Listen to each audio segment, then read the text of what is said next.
La 4G Batelma vous présente Ni Vavo.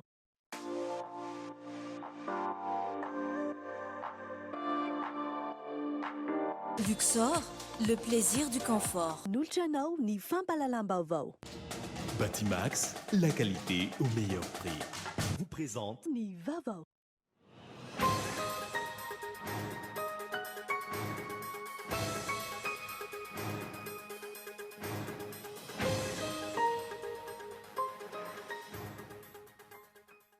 Taorina ny fikatona ny borapifiganana roso avy hatrany tamin'ny fanisam-batony teo anivon'ny borapifiganana tsirairay avy. Ny fanisan'ireo vato azo tamin'ny fifiganana bentanàna no nyrosona mialoha vao nyroso tamin'ny mpanolotsaina amin'ny ankapobeny lamina izany. Niopana tamin'ny fanentanana ireo mpifidy anefa ny adidiny ny fandraisam-pitenena ireo mpitondra fanjakana nanao izany ny maraina teo. Zava-dehibe ity fifidianana ity amin'ny akaiky azy ny vahoaka. Nitrangana olana tamin'ny komuna vitsivitsy sy tamin'izao fifidianana komunaly sy mpanolotsaina tanàna izao ny tapakandro maraina. Isan'izany tao amin'ny komuna Abetsof, Soavimbazaha sy tao amin'ny komuna Rivonimamy. Tsy misy ahina ny filaminana mialoha mandritra ary aorianan'ny fifidianana. Mpitandro ny filaminana manodidina ny ray ala no nahetsika amin'izany. Maresaka iraisam-pirenena isa 13 ireo miaramila frantsay namomiainy ny alatsinainy lasa teo vokatry ny fifandolana angidiby roa ny tafika frantsay tany Mali. Loza izay anseho nandritra ny fikarohan'ireo jihadista tany ankoho.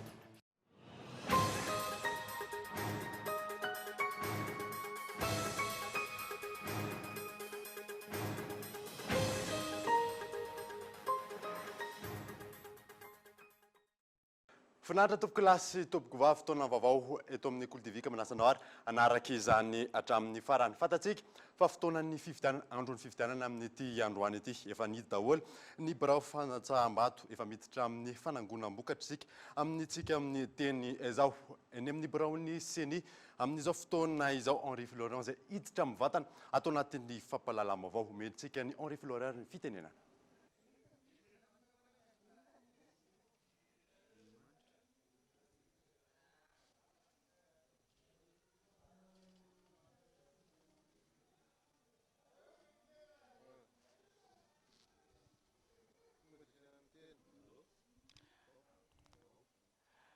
Mbola faramoeriny araba tsika mpanaraka ny fampalalam-baovao ny Kolo TV amin'ity fampalalam-baovao takariva ity.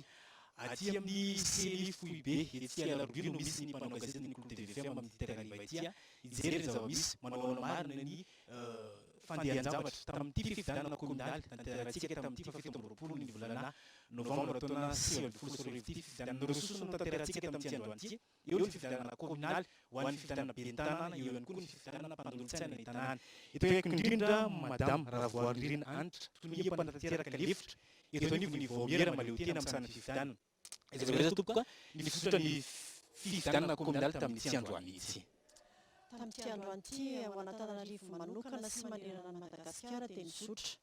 Atsaka ny Siandava ny ampilaminana amin'ny ankapobeny eo ihany moa ny olana madinidinika fa mizotra ara-dalàna daholo ny fifidianana misokatra ara-potoana ary tonga ny fidy ny mpifidy ao Antananarivo manokana somary ambanimbany ihany ny taham-pandraisana anjara eo amin'ny 20 na 25 isan-jato eo. Ankehitriny moa tsika izany dia eo amin'ny fanisana ny vato mety hisy fiovana izay hatramin'izay fotoana izay ka mbola tsy afaka miteny mameno tarimarika ny taham-pandraisana anjara amin'ny ankapobeny sika aloha. Misy ireny olona madinidinika tian'ny zato sy amin'ny faritra hafa izay hoe mety fandraisana raiky ny seny avy hatrany manoloana ireny tranga ireny. Ny olana rehetra dia nidina hifotony mihitsy ny tompon'andraikitra na ny eto amin'ny central misy moa tarihana Andriamatoa filohan'ny seny mihitsy dia nidina teny hifotony ho an'ny faritra hafa izay tsy tonga ny commissaire électoral national nareo tompon'andraikitra hifotony dia ny anivon'ny CED na ny anivon'ny commune mihitsy ny tonga manamarina ny mamaro-potitra ireny olana ireny ary dia mamaha eo ny eo. Raha misy moa izany olana tena hita hoe tsy fanaran-dalàna dia avy hatrany dia omena ny baiko avy hatrany ny anivon'ny birao fandatsaham-bato hanamarika izany ao anatin'ny PV na ireo takelaka afaka fanamarinana ny tsy fanarahan-dalàna rehetra. Mikasika raha ohatra hoe misy infraction électorale na ohatra izay dia efa misy ny procédure arahana ao amin'izany eny anivon'ny CENI sy ny tompon'andraikitra isa-tokony. Anatin'ny fanangonana ny vokatra eny anivon'ny bureau fanasam-bato manerana ny faritànan-Antananarivo manerana Madagasikara raha hoany eto amin'ny faritànan-Antananarivo manokana ohatrohatrona ahoana ny dingana arahana miala avy eny anivon'ny bureau fanasam-bato makaiza ary tonga aty amin'ny CENIFB ohatrohatrona ahoana mety ho viana no hisy vokatra azo hita ny vahoaka malagasy aty amin'ny CENIFB eto Alarobia. Ho an'Antananarivo manokana sy ny province aloha dia tsara ny manamarina fa eny anivon'ny province tsirairay no ikirakirana ny vokam-pifidianana. Raha vita ny fanasam-bato eny anivon'ny bureau fanasam-bato tsirairay avy dia avy hatrany dia hoentina eny anivon'ny SRMV raha eto Antananarivo renivohitra. Raha ny amin'ny faritra lavitra kosa dia misy an'ilay hoe angoniny eny anivon'ny commune, misy ny tompon'andraikitra izay alefa ny filohan'ny SRMV eny anivon'ireny commune ireny manangona ny vokam-pifidianana avy hatrany. Satria moa fifidianana roa ny fifidianana atao mazava ho azy ho lavalava kokoa ny fotoana andraisana izany. Eritreretina hoe any amin'ny tapaky ny alina any raha mizotra tsakany sy andava ny zavatra rehetra no vita tanteraka ny fanasana satria saina aloha ny any tanàna fenoana ireo PV autocopiant sy ny tompony antota taratasy rehetra izay indray vao miditra ho an'ny mpanolontsaina. Izany zavatra izany mety haharitra dia mino izay fa tsy ho tonga alohan'ny zavatra rehetra akory ny vokam-pifidianana na izany na tsy izany ary efa vonona tanteraka araka izao hitantsika rehetra eto amin'ny CENI izao ireo zavatra rehetra tokony andraisana ireny. Misy moa izany ilay PV scanner ihany koa rehefa tonga eny anivon'ny SRMV reny PV ireny dia avy hatrany alefa aty amin'ny foibe ahafahanay manatanteraka ilay hoe tendance. Ohatrohatrona ahoana no mety fikarakarana mety hitovy tamin'ny fifidianana communal any ve ny mety voan'ny tendance eto amin'ny tableau eto amin'ny CENI? Tsy miova ny tanjon'ny CENI satria mbola eo amin'ny fangaraharaana tanteraka. Misy ny projection izay ho atao ny vokatra enina dia ataontsika hoe BDBR ny commune dia misy foana ny projection misokatra ho an'ny candidat rehetra, ny mandataire ny candidat rehetra eto Antananarivo na aiza n'aiza ny faritra misy azy ary dia manentana mihitsy ary izay ho tonga ireny tompon'andraikitra ireny anara-maso eny anivon'ny SRMV aloha ary ety anivon'ny CENI. Misy izany projection an'ireo anankiroa ireo ny fifidianana anankiroa ny communaly sy ny ben'ny tanàna araka ny fahatongavan'ny vokatra ny anivon'ny SRMV tsirairay manerana n'Antananarivo renivohitra. Ho an'ny faritany hafa kosa dia eny amin'ny filohany eny amin'ny chef lieu de province no isian'ilay antsoina hoe structure ad hoc mandray ireny vokatra ireny dia mitovy ihany koa any amin'ny faritany enina rehetrarehetra dia misy ny projection n'ireny résultat ireny izany hoe les tendances na ny mety ho herintsika amin'ny fivoahan'ny vokam-pifidianana tsirairay avy. Izay tompoko lasy tompoko vavy no azo ampitainy avy aty amin'ny foibe ny CENI eto Alarobia miandry ny vokatra avy anivon'ireo bureau fanasam-bato araka izany ireo mpiasa eto anivon'ny CENI izay miasa andro aman'alina ao anatin'ny fikirakirana ny vokam-pifidianana ben'ny tanàna sy ny mpandolo-tsaina ny tanàna. Averina amin'ireo avy hatrany ary ny antenne. Isaorantsika moa Rivo Lorion tondra reny fanazavana reny makasika ny eny anivon'ny foibe toeran'ny CENI eny Alarobia. Fa hotoizantsika ny vaovao taorinan'ny fantatsika fa ny fikatoanan'ny bureau-pifidianana ndroso avy hatrany amin'ny fanisam-bato ny tena anivon'ireny bureau-pifidianana tsirairay avy ireny. Fanisana vato ny fifidianana ben'ny tanàna aloha ndroso mialoha avao ireo mpanolontsaina amin'ny ankapobeny lamma izany Gaëtan Ndrazela. Tamin'ny 10 ora araka ny voalazan'ny lalàna no nikatona ny bureau-pifidianana. Na izany azy, mbola maro ireo nahitana olona nifidy ka nihoatra io ora voalaza io. Taorian'ny fanisana sy ny fanamariana tsy maintsy natao, ny roso avy hatrany tamin'ny fanisana ny vato azo ho an'ny fifidianana ben'ny tanàna.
rehefa vita ny aniben'ny tanàna vao ny roso tamin'ny fanisanany vato azony mpanolotsaina.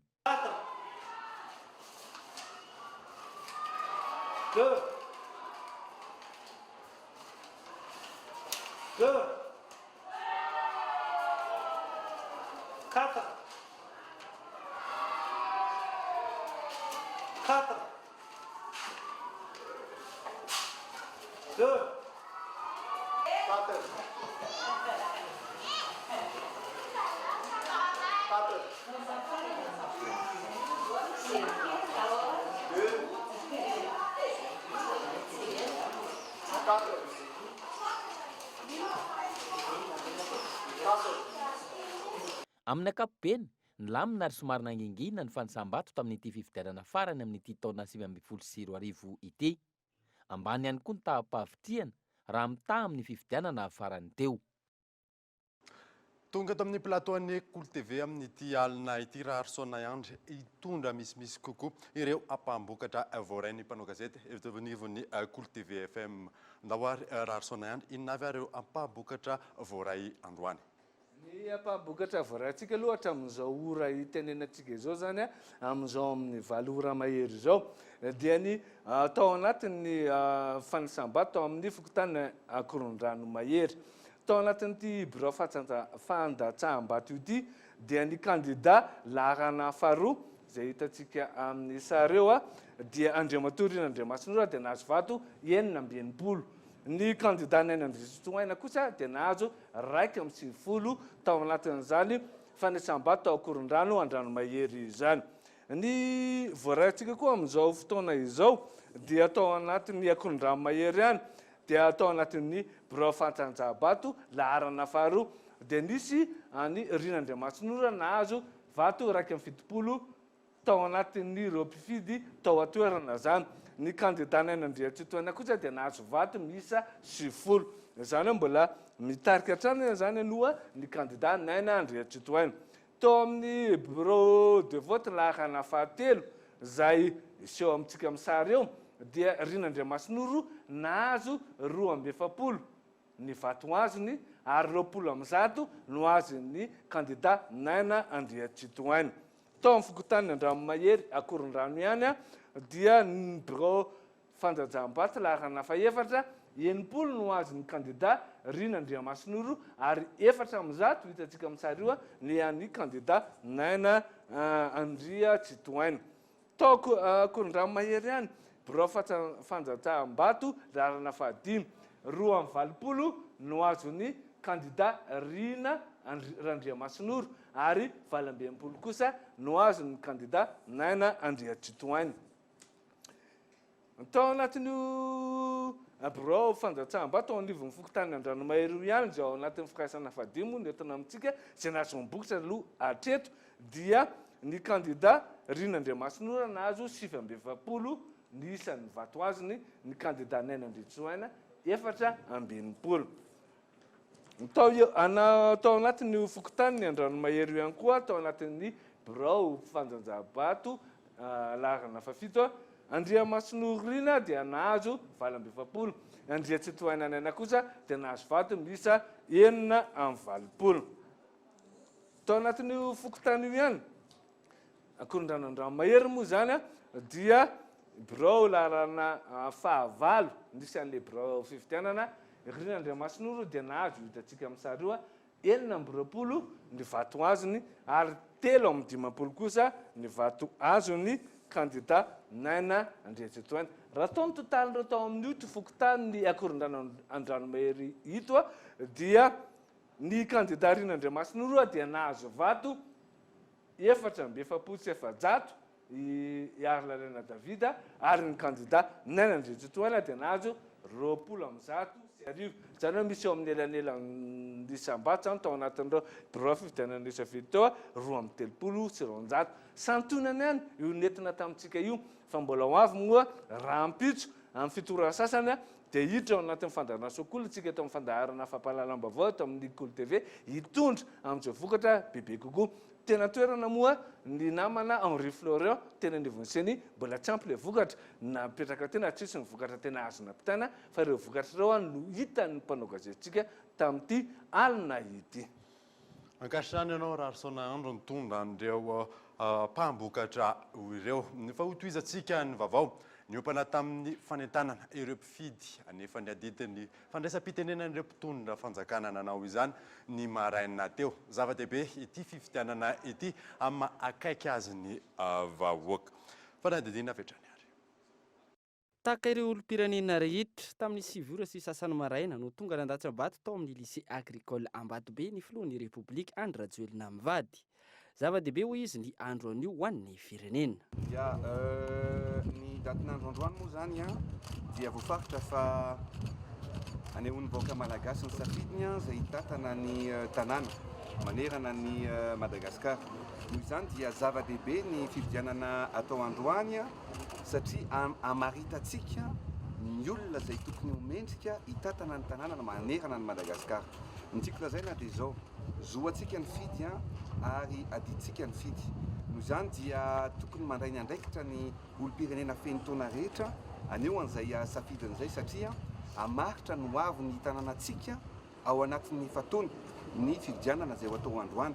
Noho izany dia zava-dehibe ny fifidianana izay atrehantsika androany ka manentana ny olom-pirenena rehetrarehetra aneho ny safidiny amin'ny olona mendrika ampandroso ampirindra ny tanànantsika manerana ny Madagasikara. Teny amin'ny INF Androibe no nantanteraka ny adidiny ho an'ny tanindrazana ny Prime Ministre lehibe ny gouvernemanta nandritra ny fandraisam-pitenenana sy ny tafa tamin'ny mpanao gazety miantso ny rehetra ho tony sy hanaja ny filaminana ny tenany. Mila mailo ny rehetrarehetra amin'izay mety zavatra teti-dratsy ataon'ny olona dia hisompatra an'izao fifidianana izay mizotra amin'ny filaminana zao ka miangavy ny vahoaka malagasy mba samy anatanteraka ny adidiny ary ny loko mba hiaro an'izay vokatra ny fifidianana izay hatramin'ny voalohany ka hatramin'ny farany satria ny resaka politika dia efa politika zany fa tsika kosa dia manao ny ezaka rehetrarehetra mba ahafahantsika manatanteraka ny saka isandavana izao fifidianana ny eo be ny tanàna sy ny mpikambana eo anivon'ny filan-kevitry ny tanàna zao. Ny lamina tamin'ny ankapobeny mizotra ny fifidianana raha nambaran'ireo kandida ben'ny tanàna avy eto amin'ny commune Antananarivo renivohitra izay nanontanian'ny mpanao gazety nandritra ny fotoana nanefan'izy ireo ny adidiny tamin'ity androany ity. Io nasaina sy Henri Florian. Araka izany tonga nanefa ny adidiny amin'ny maha olom-pirenena ny kandida naina Andria Sitoaina teto amin'ny Fokotany Analamahitsy tanàna. Tamin'ny 7 ora sy sasany ny tena no tonga nanefa izay adidy amin'ny maha olom-pirenena izay. Nandritra ny tafa ny fanaovany tamin'ny mpanao gazety no nanentanany ny olom-pirenena anefa izay adidy ho an'ny tanindrazana izay. Raha nambarany ihany koa milamina atreto ny fizotran'ny fifidianana raha nitatitra voaraina avy amin'ireo mpiara-miasa aminy sy ireo délégué izay miparitaka manerana ireo boriboritany sy ireo birao fandatsam-bato rehetra eto Antananarivo renivohitra. Nanefa ny adidy masina androany ampifaliana. Androany ny andro ampisehoana fa tiantsika Antananarivo. Androany koa ny fotoana izay hanombohantsika ny fanarenana Antananarivo. Mangataka ny rehetra mba hilamina ny vizotra ny fampelezan-kevitra dia hita hoe ny lamina tsara. Aleontsika ampiseho famponina matotra vanina fa filaminana sy fahafaliana ihany no ampisehontsika androany. Tamin'ny 1:12 ora sy fahefany atoandro no nantanteraka ny adidiny tao amin'ny EPP Ambohida ao amin'ny boriboritany fahadimy ny kandida Rina Randriamasinoro. Zava-dehibe ny fandehanana amin'ny fidy hoy izy. Nambarany ihany koa fa efa nandray ny andraikitra izy ireo manoloana ny tsy fahatomombanana izay hita. Maha olom-pirenena ny tena dia tonga manefa ny adidy. Karazana doublon maromaro efa hita reny. Dia efa miezaka izay manara-maso akaiky an'ireny zavatra miseho reny. Ny angatahako fotsiny amin'ny fitondram-panjakana teny sahady dia n'izao hoe aloha mba tsy atao zanak'ala hafa Antananarivo fa aloha izay tena fampandrosoana ny jerena niza be ny tanàna lany eo. Fa za tena vonina hiara-iasa feno amin'ny fitondram-panjakana. Nitrangana olana tamina commune vitsivitsy tamin'izao fifidianana communal sy mpanolotsaina ny tanàna izao ny tolakandro maraina. Isan'izany tao amin'ny commune Abejofo, Soavimbazaha sy tao amin'ny commune Arivony Mamy Fanadina. Nitrangana olana teo amin'ny lisam-pifidianana tamin'ny tapakandro maraina teo tao amin'ny commune Abejofo, Soavimbazaha raha ny fanazavan'ny délégué-ny candidat iray azonay tamin'ny Antso Antarby. Voalohany indrindra aloha ao amin'ny fotony Bejofo, salle 2, commune rurale Soavimbazaha dia tsy tonga ny lisitry fifidianana ampiasaina amin'ny fifidianana mpanolotsaina. Raha tamin'ny enina maraina zay no tonga tao dia nisavitaka tanteraka satria tsy tonga fa nifandiso ony. Dia avy eo ihany koa zay rehefa nandeha niparitaka izay délégué candidat dia nahita ihany koa fa ny fampiantso izay délégué rehetrarehetra dia any amin'ny fokotany Pangabe farany indrefana amin'ny commune rurale Soavimbazaha ihany koa dia tonga any amin'ny fokotany Bemananondro farany avaratra amin'ny commune rurale Soavimbazaha ny listy fifidianana ho ampiasaina amin'ny fifidianana mpanolotsaina. Ankoatra ny olana teo amin'ny lisam-pifidianana tany amin'ny commune Bejofo, Soavimbazaha, nitrangana tsy fahatomombanana teo amin'ny lisam-pifidianana tao amin'ny commune Arivony Mamy. Ny lista conseiller aloha zany ny fifidianana resaka bulletin dia ara-dalàna tsara fa ny bulletin ny ben'ny tanàna kosany dia tsy ao anatin'ny bulletin ny candidat ny MMM larina zay larina voalohany dia Rasolonina Richard. Ary tonga teto ny olona rehetra efa tena nao filaharam-be mihitsy nanomboka tamin'ny enina maraina dia tsy afaka naroso ny fifidianana satria tsy ao any candidat anankiray dia voatery niandry. Commune vitsivitsy teto Madagasikara no nahitana indro kely tamin'ity androany ity. Efa nisy ny andraikitra noraisin'ny CENI ahafahany vahoaka maneho ny safidiny ankahalalahana. Nandray fepetra avy hatrany ny CENI manoloana tsy fahatombana ny bulletin tokana tao amin'ny commune Antenimbe, distrikany Arivony Mamy, efa miverina amin'ny laon'ny fizotra ny fifidianana raha ny fanazavana azo. Fanampanazavana. Tsy fahalavorariana hita zany tany amin'ny commune Antenimbe tao amin'ny distrikany Arivony Mamy dia nisy tsy fitezana teo amin'ny bulletin tokana. Raha efatra no candidat nilatsaka hofidiana amin'ny commune io dia candidat telo ihany no tao anatin'ilay bulletin tokana ary dia najanona moa zany aloha ny latsabato noraisina ny fepetra rehetra ary amin'izao ora iresahantsika izao dia efa tonga any an-toerana ny bulletin tokana vaovao izay hoentina hanomboka ny fifidianana. Ny toromarika nomena moa zany dia hoe tsy maintsy atao tanterahana ny fifidianana ary na amfiry no atotosany zany fifidianana sy ny latsabato ny mpifidy zany dia mandray andraikitra mifanandrify amin'izay ny tompon'andraiky ny fifidianana any an-toerana. Nizotra ampilaminana ihany koa amin'ny ankapobeny fifidianana ben'ny tanàna sy mpanolotsaina ny tanàna atao Antsirabe ambonivohitra. Ny aina kosa nefa nitapahafitrihany ireo mpifidy raha ny hita. Kolo TV Antsirabe. Nizotra ampilaminana fifidianana ho ben'ny tanàna sy mpanolotsaina teto Antsirabe ambonivohitra io maraina io.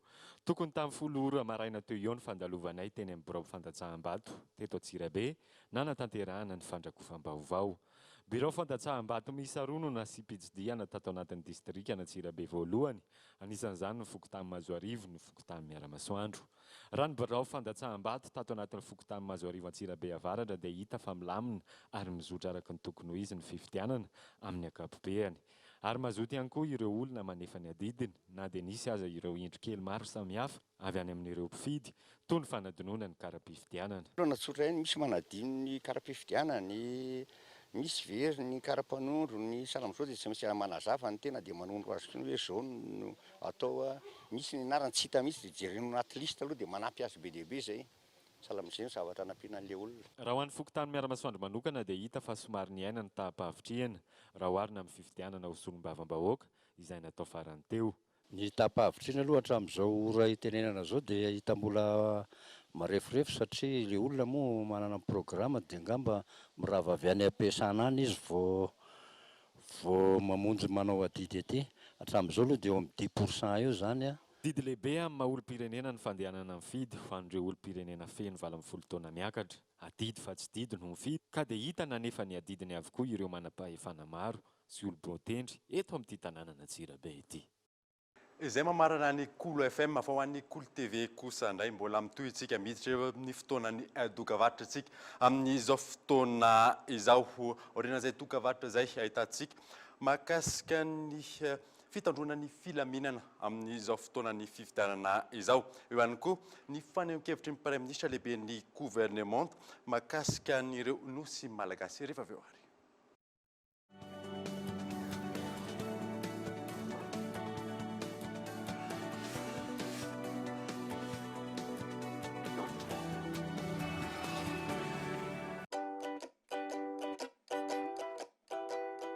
J'aime Iti parce que c'est onctueux, consistant et crémeux.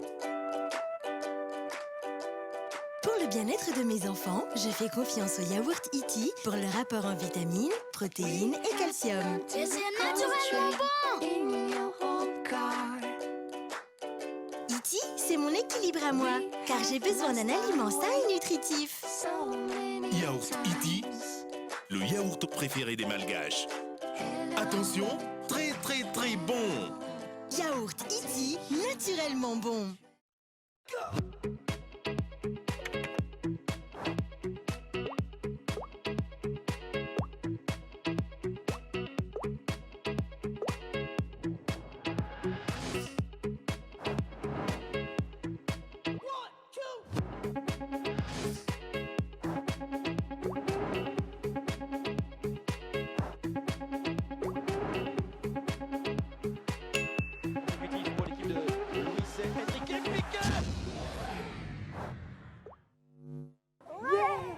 Nous vous livrons la solution chez vous en un seul clic. Commandez dès maintenant sur notre site, payez en toute sécurité et faites-vous livrer en 24 heures. ABC, l'expert en construction et aménagement.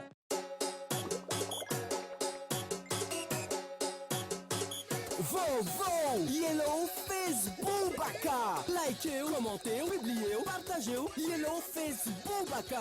1 giga APSN en ftonare. En vidin qui mangiatoire armunza. Sindiu ni 10 322 étoile 65 dièse.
Nous vous livrons la solution chez vous en un seul clic.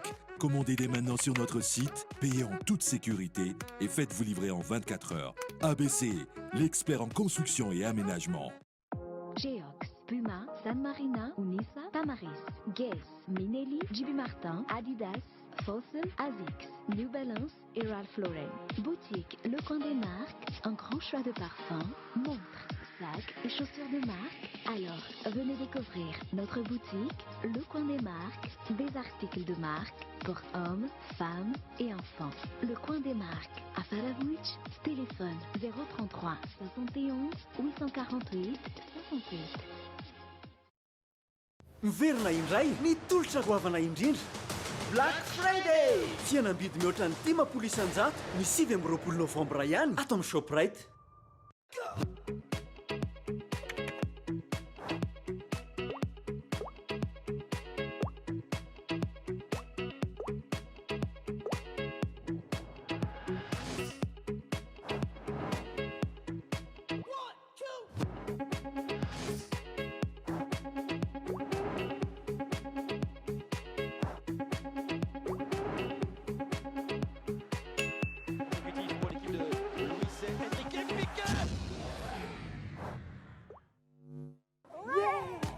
nous vous livrons la solution chez vous en un seul clic.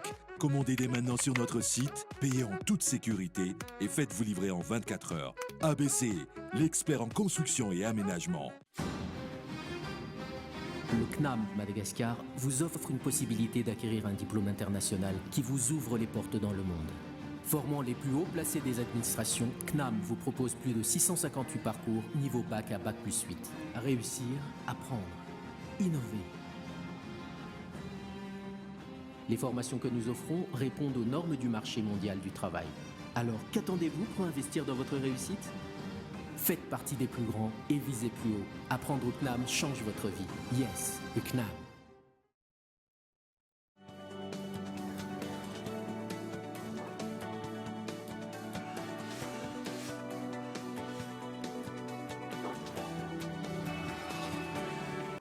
Velona eto amin'ny fampalalam-baovao isika.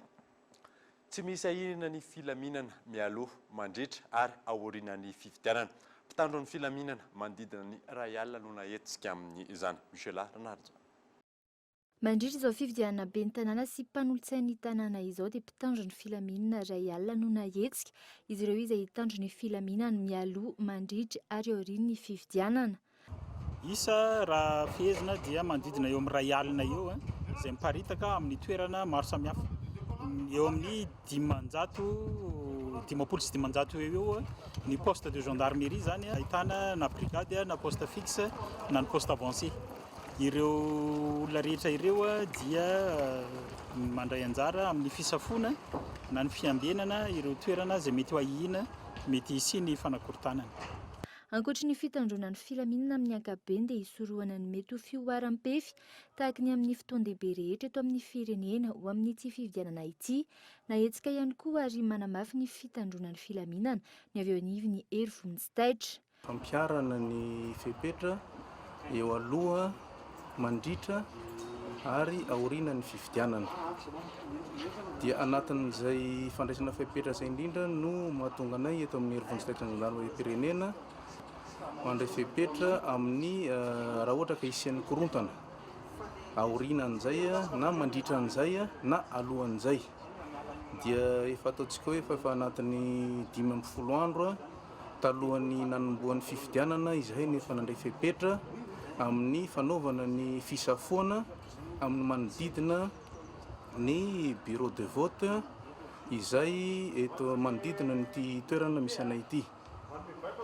Dia mitohy izany hatramin'ny androany nisy an'ny fifidianana.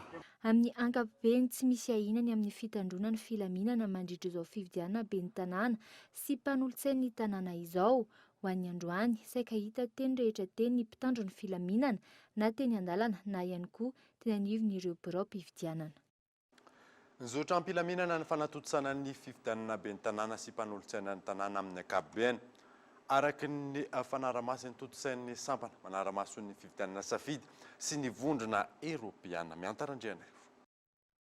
Nilamina tamin'ny ankapobeny ny fizotry ny fifidianana araky ny vokatry ny fanaraha-mason'ny totosain'ny safidy na ny sampana anaraha-mason'ny fifidianana ivon'ny demokrasia ifarimbonana ny raha ny ominantoka tamin'ny vondrona eropeana. Azo hita rafana ny demokrasia ny vokatra hita amin'ny alalan'ny fizotry ny fifidianana raha ny fanazavana. Bon, le premier constat, évidemment, c'est très tôt pour faire des commentaires. On prend note. Kertra voalohany aloha hatreto dia nilamina ny fifidianana. Tsy dia nisy ny olana goavana na dia nisy aza ny olana madinika tamin'ny toerana sasany. Fa raha amin'ny ankapobeny dia manamafy ny androany fa misy ny demokrasia eto Madagasikara. Efa hita izany nandritra ny fifidianana filoham-pirenena ny taona 2022 ary mitohy hatrany araka izao hita izao. Qui est commencé en effet avec les élections présidentielles de 2018 continue encore. Nisy ihany nefa nilesoka hita tamin'ny toerana maro. Raha nitatitra hatramin'ny harivan'ny andron'ny fifidianana teo, ohatra amin'izany indray faingovana amin'ny 700 ny birao fandatsaham-bato nanaovana fanaraha-maso no nahitana tsy fanajana ny fametrahana ny sonita ao ambadiky ny bileta tokana. Manodidina ny 12,100 birao fandatsaham-bato narahina maso no nahitana mpifidy tsy nanara-dalàna toy ny tsy fitondrana karapanondro, tsy tao anaty lesy-pifidianana sy ny maro hafa. Rehefa haingo roa amby fitopolo isan-jato amin'ireo fandatsaham-bato tsy nitondra ireo antota taratasy sy takiana amin'ny mpifidy toy ny kara-panondro sy ny maro hafa. Rehefa haingo valo isan-jato no nahitan'ny safidy tsy nanao sinina lava-tondro teo amin'ny listim-pifidianana. Roa haingo 5 isan-jato no nahitana tsy fahampiany fitaovam-pifidianana. Ampany amin'ny tatitra navoaka n'ity sampana manara-maso ny fifidianana ity ireo. Ny amafisiko fotsiny ao anatin'ny signalement zany zay rehefa apela miteny hoe BDB dia tsy mihoatra amin'ilay hoe ny birao-pifidianana naranay maso fa mihoatra amin'ilay isan'ilay signalement resahana teo zany. Amin'izao fotoana izao zay zany nahita an'ilay signalement resahantsika teo amin'ny 5 teo eo. Ny olona niantso zany aty aminay zany amin'izay fotoana izay dia ny kabetsaka zany dia niresahany eritao. Fa ny resaka hoe mihoatra amin'ilay hoe birao-pifidianana nasinay mihitsy mpanara-maso dia ilay atotanisany resahana teo zany ny olana azontsika.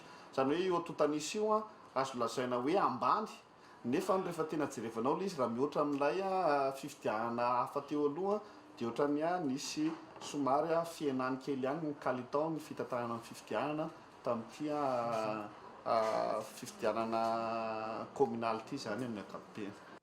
Birao fandatsaham-bato miisa 2,930 paritaka eny anivon'ny komina miisa 2,700 teo anivon'ny distrika 500 amin'ny faritra 20 no natosana izao fanaraha-maso izao.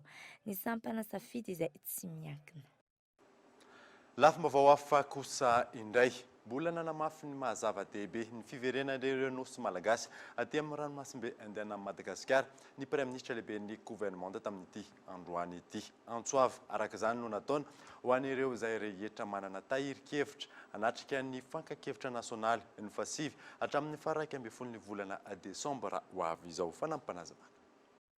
Dia efa mazava ny toromarika filohan'ny Repoblika dia anao ny fakan-kevitra nasionaly zany atsika amin'ny fahasivy amin'ny fahafolo ka hatramin'ny 1 ny volana desambra ho avy izao. Fantatsika fa zava-dehibe loatra malagasy ny dinika izay tokony atao mahakasika an'io satria raha rano malagasy manontolo ny iverena ny fiandranam-pirenena tsika amin'ireo nosy efatra izay takitsika eto amin'ny firenentsika ka manentona sahady ny tenako mba hahafahan'ny zay mana zavatra ho tenenina na manana ataoko hoe taratasy na hevitra maro isan-karazany azo ifandinihana mba tonga hanatrika ny dinika nasionaly izay ataontsika fahasivy, fahafolo, faha-1 ny volana desambra ho avy izao. Dia izay indray mamarina vaovao tamin'ity alina ity. Ankasitrany ianao nanaraka izany. Soava tsara daholo.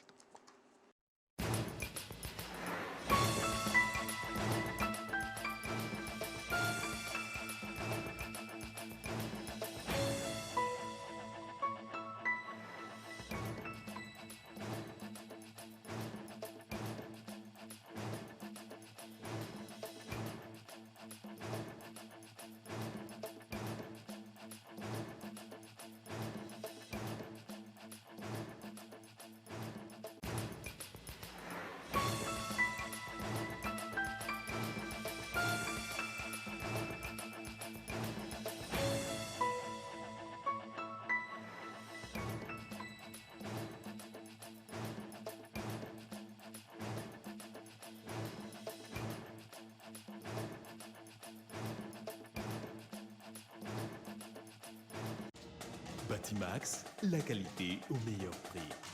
Vous a présenté Nivavo.